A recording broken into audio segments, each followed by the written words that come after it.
Sir कटा booth Hindi horror story. एक दफा का जिक्र है। मयंक एक मल्टीनेशनल कंपनी में ब्रांच मैनेजर के तौर पर काम करता था। एक दिन मयंक को दफ्तर से घर जाने में देर हो गई। सर्दियों के मौसम की वजह से रात भी जल्दी हो चुकी थी। सर्दी पड़ने लगी थी। रास्ते में चल रहे थे कि अचानक मयंक को आवाज आई, रुको। मयंक वही रुक गया और पीछे मुड़कर देखा, लेकिन पीछे कोई नहीं था। फिर वही आवाज सुनाई दी, आगे देखो।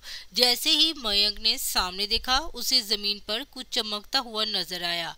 मयंक इस चीज की तरफ भागा और देखा कि ये कोई आम चीज नहीं बल्कि एक चमकता हुआ हीरा है।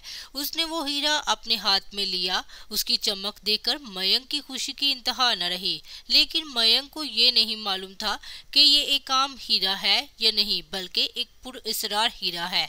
अचानक उस हीरे से आवाज आई कि अगर तुम्हें मजीद हीरे चाहिए तो इस जमीन को खोद लो। इस जमीन के नीचे बहुत से हीरे हैं। मयंक खुश हो गया। उसने वो हीरा अपनी जेब में डाला और जमीन खोदने लगा। तकरीबन 2 फुट खुदाई के बाद अचानक मयंक खौफ से रोने लगा, जिसकी वजह से वो अपना तवाज़ुन खो बैठा और जमीन पर गिर गया, क्योंकि इस घड़े में हीरे और मोती नहीं बल्कि एक इंसान का कटा हुआ सर मिला था। अचानक उसका सर हवा में उड़ने लगा और बोला, डरो नहीं, मैं तुम्हें नुकसान नहीं पहुंचाऊंगा। मैं आपको बहुत से हीरों के जेवरात दूंगा, बस मेरी बात गौर से सुनो और जहां भी जाऊं मेरा पीछा करो। फिर वो सर हवा में उड़कर जंगल की तरफ बढ़ने लगा। तकरीबन 1 किलोमीटर चलने के बाद उसने सर ने रोक लिया। मयंक भी रुक गया। फिर उस सर ने मयंक से कहा, इस जमीन के अंदर बहुत से हीरे, मोती और जौहरात छुपे हुए हैं। इस जमीन की खुदाई शुरू करे। मयंक खुश हुआ, उस जमीन को खोदने लगा। खुदाई के दौरान उस जमीन के नीचे से न सिर्फ हीरे और मोती मिले बल्कि उस सर का कटा हुआ धड़ भी मिला। सर ने कहा, अब आपको एक आखिरी काम करना है, इसके बाद मैं तुम्हें अमीर बना दूंगा। आपको कहीं से बहुत खून लाना पड़ेगा। मयंक ने कहा, बहुत खून? लेकिन मैं खून का गिलास कहाँ से लाऊं?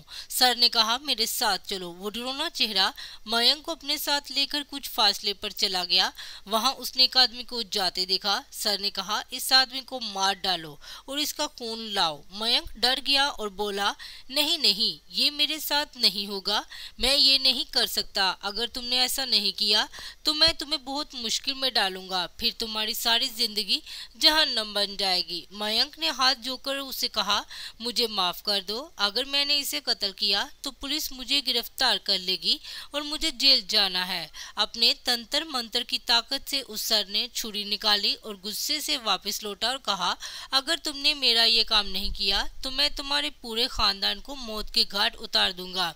मयंक ने मजबूर में उस शख्स को मार डाला और उसका खून लेकर उसके सर पर चला गया। सर खून देकर खुश हुआ और बोला, ये खून मेरे जिस्म पर लगा दो। उस सर के कहने पर मयंक ने उसके जिस्म पर खून लगाया। फिर कुछ ही देर में वो कटा हुआ सर उस जिस्म के साथ जुड़ गया।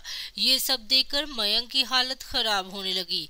वो उस भूत को देखकर बहुत डर गया। जैसे ही वो भूत जिंदा हुआ, वो जोर जोर से हंसने लगा और डरावनी आवाज में बोला, तुमने बहुत बड़ी गलती की, मुझे दोबारा जिंदा कर दिया। अब मैं ना सिर्फ तुम्हें बल्कि इस पूरे शहर को मौत के घाट उतार दूंगा। खौफ की वजह से मयंक के मुंह से आवाज भी नहीं निकल रही थी। वो अपनी जान बचाने के लिए वहां से भागा, लेकिन उस भूत ने छलांग लगाकर मयंक को जमीन पर गिरा दिया और कहा कि मुझे बहुत भूख लगी है, अब मैं तुम्हारा गोश्त खाऊंगा। जैसे ही वो भूत गोश्त खाने के लिए आगे बढ़ा, फौरन उसका सर धड़ से कट गया। मयंक समझ नहीं पा रहा था कि ये मौजज़ा कैसे हुआ। मयंक ने पीछे मुड़कर देखा तो वहां एक अघोरी बाबा खड़ा था। वो अघोरी बाबा ने कहा, मैंने तुम्हें उस वक्त देखा था जब तुम उस आदमी को मारने के बाद उसका खून ले रहे थे। मैं समझ गया कुछ बुरा होने वाला है, इसलिए मैं यहाँ तक आपका पीछा करता रहा और मैंने अपने मंत्र की ताकत से इस भूत को दोबारा मार डाला।